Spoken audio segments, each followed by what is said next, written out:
क्या आप जानते हैं कि जबकि पश्चिमी मीडिया क्रिप्टोकरेंसी को एक साधारण सट्टा निवेश के रूप में बताता है, लाखों अफ्रीकी लोग इस तकनीक का उपयोग दैनिक रूप से जीवित रहने और एक ऐसा भविष्य बनाने के लिए कर रहे हैं जिसे कुछ साल पहले तक कोई संभव नहीं मानता था। जो मैं आज आपको बताने जा रहा हूं, वह ब्लॉकचेन के बारे में आपकी धारणा को पूरी तरह से बदल देगा और आप समझ जाएंगे कि बड़े वित्तीय संस्थान क्यों चुप रहना पसंद करते हैं कि अफ्रीकी महाद्वीप पर अभी वास्तव में क्या हो रहा है। अफ्रीका अपनी तकनीकी पिछड़ेपन को पूरा नहीं कर रहा है, बल्कि वैश्विक वित्तीय प्रणाली का भविष्य बना रहा है, और जो आंकड़े आप इस वीडियो में खोजेंगे वे आपको अवाक कर देंगे। आइए एक ऐसी वास्तविकता से शुरू करें जो पारंपरिक टेलीविजन समाचारों में कोई आपको नहीं दिखाता। वर्ष 2023 में अफ्रीका में क्रिप्टोकरेंसी लेनदेन की मात्रा $150 बिलियन से अधिक हो गई, जो वर्ष 2020 की तुलना में 400% की वृद्धि दर्शाती है। अकेले नाइजीरिया में 33 मिलियन से अधिक क्रिप्टोकरेंसी उपयोग करता है, जो इसे संयुक्त राज्य अमेरिका के बाद अपनाने के मामले में दुनिया का दूसरा देश बनाता है। आइए फातू का उदाहरण लें। डकार, सेनेगल में स्थित 32 वर्षीय व्यापारी। क्रिप्टोकरेंसी की खोज करने से पहले उन्हें बैंक शुल्क का भुगतान करना पड़ता था, जो उनकी आय का 10% तक था, केवल अपने अंतर्राष्ट्रीय ग्राहकों से पैसे प्राप्त करने के लिए। प्रसंस्करण समय 7 कार्य दिवसों तक लग सकता था, जो उनके नकदी प्रवाह को पूरी तरह से पंगु बना देता था और उन्हें अफ्रीकी कपड़ों के अपने व्यवसाय को अंतर्राष्ट्रीय स्तर पर विकसित करने से रोकता था। आज स्टेबल कॉइन और क्रिप्टोकरेंसी के लिए धन्यवाद। वह कुछ मिनटों में कुल राशि के 1% से कम शुल्क के साथ अपने भुगतान प्राप्त करती है।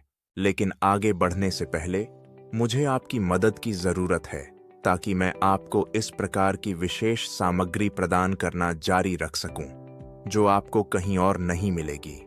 यदि आप इस वीडियो की सराहना करते हैं और इस चैनल का समर्थन करना चाहते हैं, तो अभी सदस्यता लें और अधिसूचना घंटी को सक्रिय करें ताकि आप विश्व अर्थव्यवस्था और प्रौद्योगिकियों के बारे में हमारे आगामी खुलासों में से कोई भी न चूकें, जो वास्तव में लोगों के जीवन को बदल रही हैं।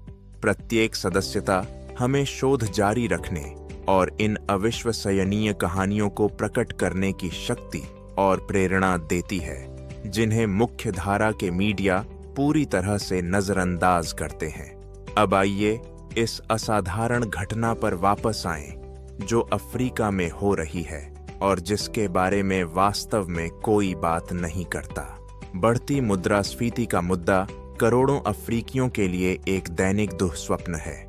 जिम्बाब्वे में मुद्रास्फीति दर ऐतिहासिक उच्चतम स्तर पर पहुंच गई, कुछ अवधियों में 300% से अधिक की वार्षिक वृद्धि के साथ। अर्जेंटीना में, हालांकि यह अफ्रीका में नहीं है, समान स्थिति पूरी तरह से दर्शाती है कि क्रिप्टोकरेंसी एक साधारण निवेश नहीं बल्कि जीवन रेखा क्यों बन जाती है। नाइजीरियाई लोगों ने पाया है कि बिटकॉइन या अमेरिकी डॉलर से जुड़े स्टेबल कॉइन में अपनी बचत रखने से उन्हें एक राष्ट्रीय मुद्रा के खिलाफ अपनी क्रय शक्ति को संरक्षित करने की अनुमति मिली, जो कभी-कभी केवल कुछ हफ्तों में अपने मूल्य का 10% खो देती थी। कल्पना करें कि पूरे महीने कड़ी मेहनत करें और देखें कि आपका वेतन उपयोग करने से पहले ही अपने मूल्य का 10वां हिस्सा खो देता है। यह क्रूर वास्तविकता है जो लाखों अफ्रीकियों को क्रिप्टोकरेंसी की ओर धकेलती है, न कि तेज लाभ की तलाश या उन्मत्त सट्टेबाजी जिसके बारे में पश्चिमी पत्रकार बात करते हैं। केन्या इस मौन क्रांति का एक और आकर्षक उदाहरण प्रस्तुत करता है, जो हमारी आंखों के सामने आ रही है। 4 मिलियन से अधिक सक्रिय क्रिप्टोकरेंसी उपयोगकर्ताओं के साथ देश वित्तीय नवाचार की एक वास्तविक प्रयोगशाला बन गया है। केन्या की विशेषता यह है कि जनसंख्या पहले से ही मोबाइल भुगतान से परिचित थी, एम-पेसा के लिए धन्यवाद। एक प्रणाली जिसने 2000 के दशक में वित्तीय लेनदेन में क्रांति ला दी। मोबाइल प्रौद्योगिकी के साथ यह परिचितता क्रिप्टोकरेंसी की ओर संक्रमण को काफी सुविधाजनक बना दिया है। केन्या के उच्च भूमि में एक कॉफी उत्पादक अब यूरोप में एक रोस्टर से कुछ मिनटों में सीधा भुगतान प्राप्त कर सकता है, जबकि इस लेनदेन के लिए पहले कई हफ्तों और कई बैंक शुल्क की आवश्यकता होती थी, जो उनके लाभ मार्जिन को काफी कम कर देते थे। दक्षिण अफ्रीका महाद्वीप की आर्थिक शक्ति क्रिप्टोकरेंसी को अपनाने की इस दौड़ में पीछे नहीं है। देश में 5 मिलियन से अधिक उपयोगकर्ता हैं और यह अफ्रीकी महाद्वीप पर कुछ सबसे बड़े क्रिप्टोकरेंसी विनिमय प्लेटफॉर्मों की मेजबानी करता है। लेकिन जो वास्तव में उल्लेखनीय है वह ब्लॉकचेन स्टार्टअप्स के एक पूर्ण पारिस्थितिकी तंत्र का उदय है, जो विशेष रूप से अफ्रीकी जरूरतों के अनुकूल समाधान विकसित करते हैं। ये कंपनियां केवल पश्चिमी मॉडल की नकल नहीं करती हैं, वे अद्वितीय नवाचार बना रही हैं, जो महाद्वीप की विशिष्ट चुनौतियों का जवाब देते हैं। उदाहरण के लिए, प्लेटफॉर्म अब प्रवासी श्रमिकों को देश में रहने वाले अपने परिवारों को पैसे भेजने की अनुमति देते हैं। वेस्टर्न यूनियन या मनीग्राम जैसी पारंपरिक सेवाओं की तुलना में 80% कम शुल्क के साथ। जब आप जानते हैं कि अफ्रीकी प्रवासी लोगों के धन प्रेषण प्रति वर्ष $90 बिलियन से अधिक का प्रतिनिधित्व करते हैं, तो आप इस तकनीक के स्मारकीय प्रभाव को समझते हैं। घाना ने एक विशेष रूप से दिलचस्प दृष्टिकोण अपनाया है। आधिकारिक तौर पर केंद्रीय बैंक डिजिटल मुद्रा की खोज करने वाले पहले अफ्रीकी देशों में से एक बनकर ई-सिडी, जिसे पायलट चरण में लॉन्च किया गया था, राज्य नियंत्रण और विनियमन के साथ ब्लॉकचेन तकनीक के लाभों को संयोजित करने का एक राज्य प्रयास प्रस्तुत करता है। यह पहल दर्शाती है कि अफ्रीकी सरकारें भी वित्तीय प्रणाली के डिजिटल परिवर्तन की अनिवार्यता को पहचानती हैं। लेकिन अब आइए एक ऐसे पहलू के बारे में बात करें जिसे पारंपरिक मीडिया पूरी तरह से नजरअंदाज करता है: शिक्षा और सशक्तिकरण का। हजारों युवा अफ्रीकी ऑनलाइन कार्यक्रमों और स्थानीय समुदायों के माध्यम से ब्लॉकचेन प्रौद्योगिकी और क्रिप्टोकरेंसी में खुद को प्रशिक्षित कर रहे हैं। लागोस, नाइजीरिया में ब्लॉकचेन बैठकें नियमित रूप से 1000 से अधिक प्रतिभागियों को आकर्षित करती हैं, मुख्य रूप से युवा डेवलपर्स और उद्यमी, जो इस तकनीक में नवीन समाधान बनाने का अवसर देखते हैं। ये युवा बिटकॉइन पर सट्टेबाजी करके केवल जल्दी से अमीर बनने की कोशिश नहीं कर रहे हैं। वे विकेंद्रीकृत अनुप्रयोग, micro finance platform, electronic voting system और आपूर्ति श्रृंखलाओं के लिए पता लगाने की क्षमता समाधान बना रहे हैं। केन्या में नैरोबी विश्वविद्यालय ने ब्लॉकचेन प्रौद्योगिकी में विशेष शैक्षणिक कार्यक्रम भी शुरू किए हैं। इंजीनियरों और उद्यमियों की अगली पीढ़ी को प्रशिक्षित कर रहे हैं, जो अफ्रीकी आर्थिक परिदृश्य को बदल देंगे। DR कांगो लोकतांत्रिक गणराज्य अपनी विशाल खनन संपदा के साथ एक विशेष रूप से दिलचस्प उपयोग मामला प्रस्तुत करता है।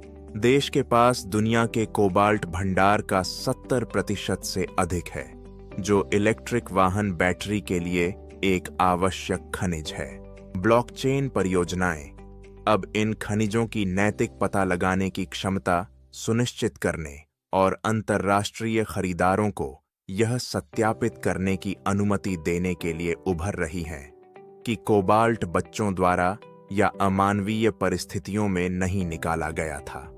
ब्लॉकचेन का यह ठोस अनुप्रयोग केवल वित्तीय सट्टेबाजी से बहुत आगे जाता है और दर्शाता है कि कैसे तकनीक शासन और पारदर्शिता की जटिल समस्याओं को हल कर सकती है। पश्चिमी उपभोक्ता जल्द ही अपने स्मार्टफोन पर एक QR कोड स्कैन करने में सक्षम होंगे और अपने फोन में उपयोग किए गए कोबाल्ट का पूरा इतिहास देख सकेंगे। DR कांगो में खदान से लेकर असेंबली फैक्ट्री तक, इथियोपिया ने अपनी प्रगतिशील सरकार के आवेग के तहत कार्डानो के साथ एक बड़ी साझेदारी पर हस्ताक्षर किए हैं, जो दुनिया की अग्रणी ब्लॉकचेन में से एक है। इस परियोजना का उद्देश्य 5 मिलियन इथियोपियाई छात्रों के लिए एक डिजिटल पहचान प्रणाली बनाना है, जिससे उन्हें सुरक्षित रूप से शैक्षिक और वित्तीय सेवाओं तक पहुंचने की अनुमति मिलती है। यह पहल अन्य अफ्रीकी देशों के लिए एक मॉडल के रूप में काम कर सकती है, जो पहचान और वित्तीय समावेशन की चुनौतियों का सामना कर रहे हैं। अब आइए विकेंद्रीकृत वित्त या डीफाई के बारे में बात करें, जो अफ्रीका में विस्फोटक अपनाव का अनुभव कर रहा है। प्लेटफॉर्म अब अफ्रीकियों को पारंपरिक बैंक खाते की आवश्यकता के बिना ऋण, बचत और निवेश सेवाओं तक पहुंचने की अनुमति देते हैं। एक महाद्वीप पर जहां 66% आबादी की शास्त्रीय बैंकिंग सेवाओं तक पहुंच नहीं है, यह संभावना एक अभूतपूर्व आर्थिक क्रांति का प्रतिनिधित्व करती है। क्रेडिट तक पहुंच के इस लोकतंत्रीकरण से लाखों अफ्रीकियों को व्यवसाय बनाने, अपनी शिक्षा में निवेश करने या चिकित्सा आपात स्थितियों से निपटने की अनुमति मिलती है। अफ्रीकी कृषि क्षेत्र भी ब्लॉकचेन और क्रिप्टो नवाचारों से बहुत लाभान्वित होता है। प्लेटफॉर्म अब किसानों को जलवायु जोखिमों के खिलाफ विकेंद्रीकृत बीमा प्राप्त करने की अनुमति देते हैं। ब्लॉकचेन पर सत्यापित मौसम संबंधी डेटा द्वारा ट्रिगर किए गए स्वचालित भुगतान के साथ मलावी में एक मक्का किसान $50 के लिए बीमा खरीद सकता है, और यदि वर्षा एक निश्चित सीमा से नीचे आती है तो स्वचालित रूप से मुआवजा प्राप्त कर सकता है, बिना जटिल फॉर्म भरने या मूल्यांकन के लिए महीनों इंतजार किए।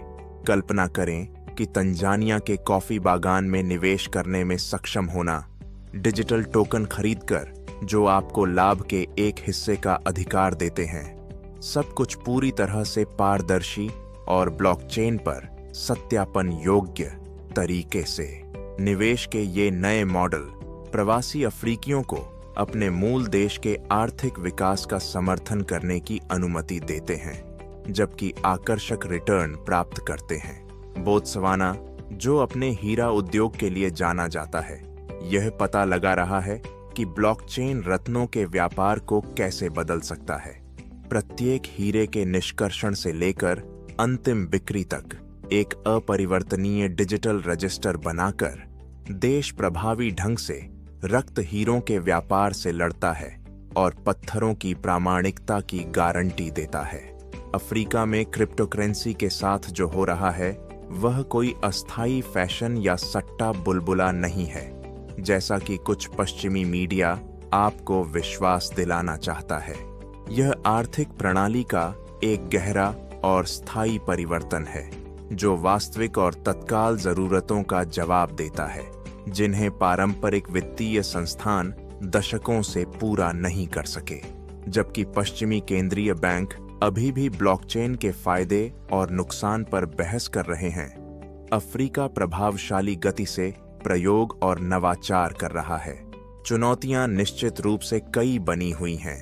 विनियमन, शिक्षा और बुनियादी ढांचे के मुद्दों के साथ जिन्हें हल किया जाना चाहिए, लेकिन गतिशीलता वहां है और कुछ भी इसे रोकने में सक्षम नहीं लगता। युवा अफ्रीकियों ने समझा है कि क्रिप्टोकरेंसी और ब्लॉकचेन उन्हें पुरानी प्रणालियों को दरकिनार करने और सीधे 21वीं सदी के वित्तीय बुनियादी ढांचे का निर्माण करने का एक अनूठा अवसर प्रदान करते हैं। यही कारण है कि आप इन कहानियों को पारंपरिक समाचारों में कभी नहीं देखेंगे।